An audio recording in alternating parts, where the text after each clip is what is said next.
السلام علیکم دوستو، میرے چینل کو سبسکرائب کریں تاکہ آپ کو ہر نئی ویڈیو مل سکے، اور بیل آئیکن کو بھی پریس کریں تاکہ آپ کو بر وقت۔ میرے بھائیو، اگر دیکھنا ہے تو محمد رسول اللہ صلی اللہ علیہ وسلم کو دیکھو، اور آج پوری دنیا نے دیکھ لیا، اور آج نبی صلی اللہ علیہ وسلم کی زندگی سے ایک ایک مسئلے کو حل کیا جا رہا ہے۔ آپ کے جاگنے سے ریسرچ ہوئی کہ صبح کے وقت یہ جو اٹھنا ہے، نبی صلی اللہ علیہ وسلم کب اٹھتے تھے؟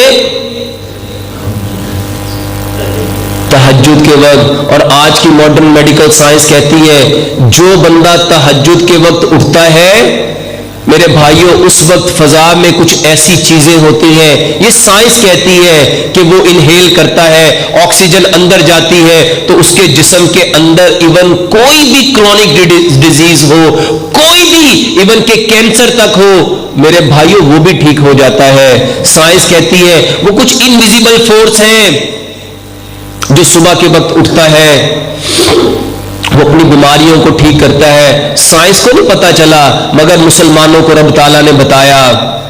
صبح کے وقت کیا ہوتا ہے؟ یہ برکتیں، یہ رحمتیں، یہ صبح کے وقت جو صبح خیزی ہے، یہ صبح کی جو چہل قدمی ہے، یہ صبح کے وقت ہوا کا جو اتنا پرسکون پرکیف نظارہ ہوتا ہے، کس کی وجہ سے ہے؟ پیارے پیغمبر جناب محمد صلی اللہ علیہ وآلہ وسلم نے ارشاد فرمایا، اللہ سبحانہ و تعالی رات کے اس پہر آسمان دنیا پہ آ جاتا ہے۔